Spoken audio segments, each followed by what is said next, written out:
The only sign that matters when it comes to is separation about to end, there's only one that really matters, you guys. And if you've been on this channel for a while, you kind of already get that. But I'm going to spell it out for you today.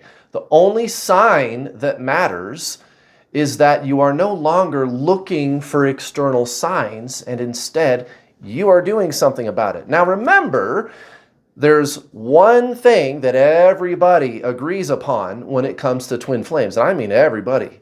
Everybody on the internet, they all say the same thing about twin flames, which is that your twin flame is you. You are one soul in two bodies, or it's like the soul splits, or you're the same soul vibration or something like that, right? Everybody says that, and I mean everybody. And what's interesting is everybody says that, but everybody has different ideas about what to do about your twin flame situation.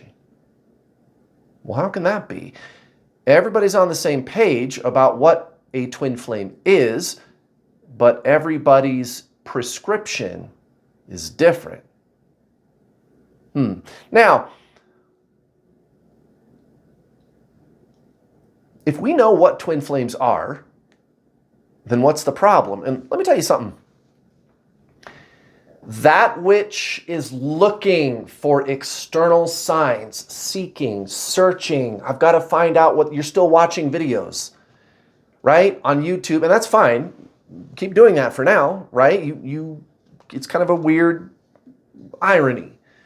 You learn about this. You're watching videos, taking in information, but where I want you to end up is a place where you're kind of getting out of that seeker mode. You realize that you've got everything you need right here. See, here's the thing. Everybody says your twin flame is you, right? It's one soul in two bodies. Like, who are you beyond the body and the mind? What is that? What is you? What is that? Right? And you would say, oh, well, I'm a soul, right? You're a soul. But what is that really?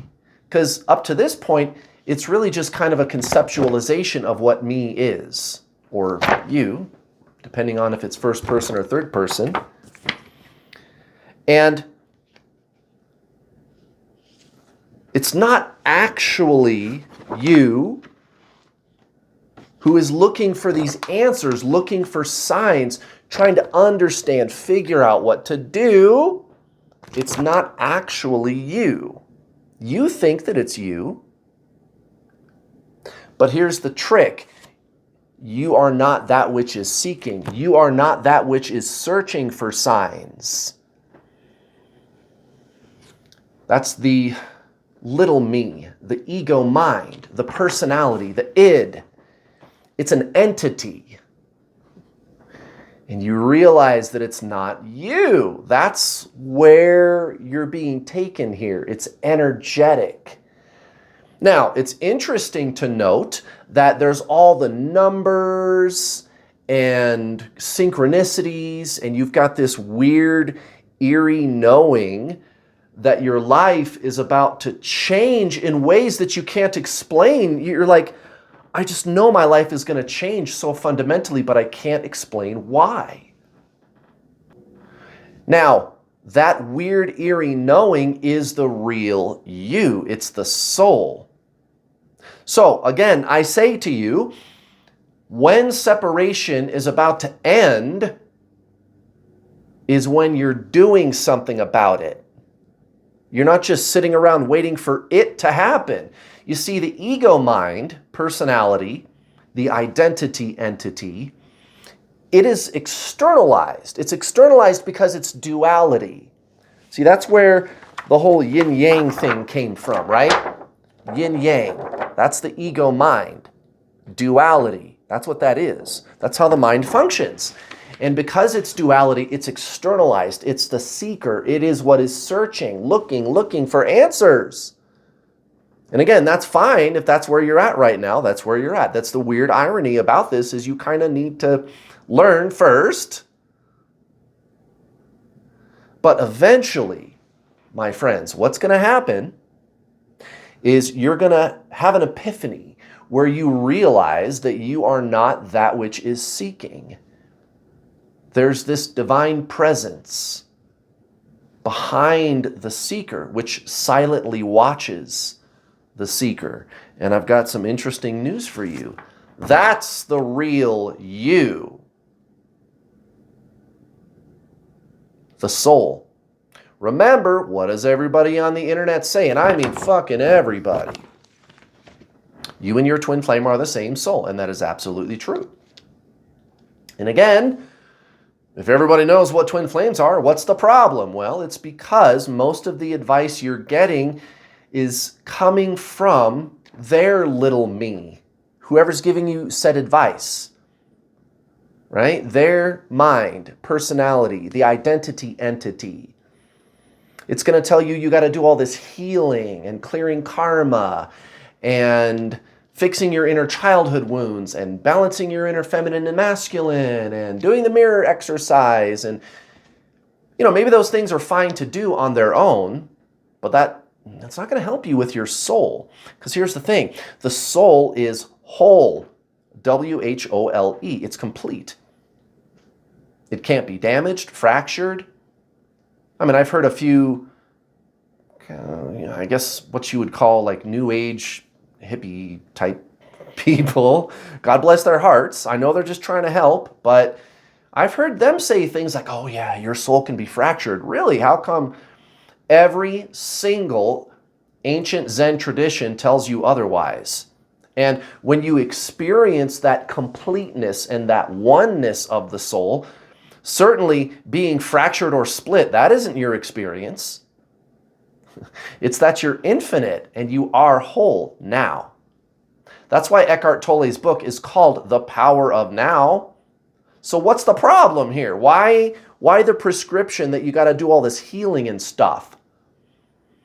Again, this person, although well-meaning, I'm not here to put anybody down, guys. I don't want to make anybody wrong. That's not what this is all about. I know they're just trying to help. But they're not. They're not helping. All they're doing is operating from their identity entity, the ego mind, the personality, the id. And again, it's duality, guys, the ego mind. It says, I'm here and I'm broken and I need repairing. I got to do healing so that I can be fixed and saved and complete. And what I'm telling you is that's not even you.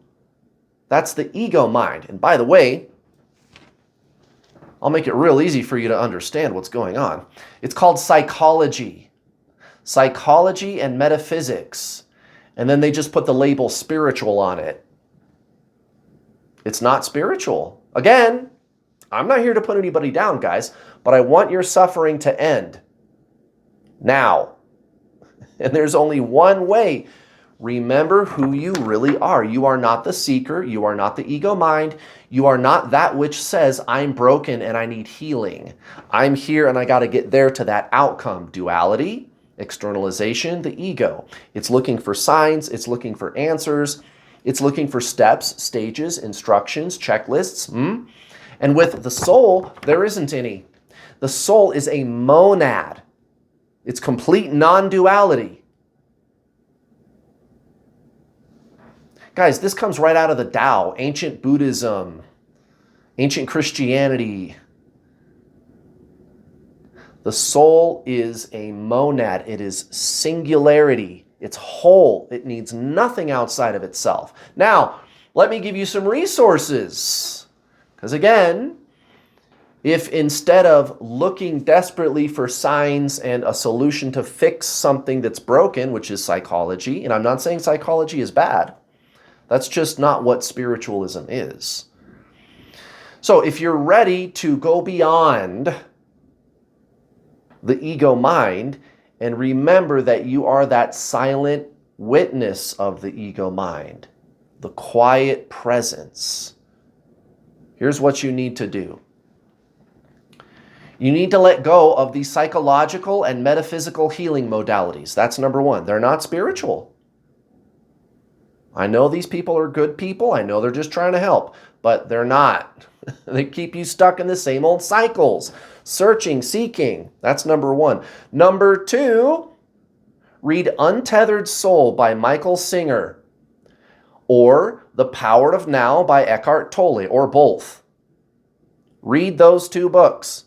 Number three, watch the Samadhi movie. It's free. It's on YouTube. You can get started right now. It's on YouTube for free, my friends. Watch it right now. It's only an hour. Samadhi. Samadhi. Start with part one. Don't skip around. Read those books and learn to meditate. Go beyond the seeker. Remember who you are. Remember. You are that stillness within. You're not your mind. You're not broken. You just have a case of mistaken identity. Thank you so much for watching. I'll see you next time. Have a great week.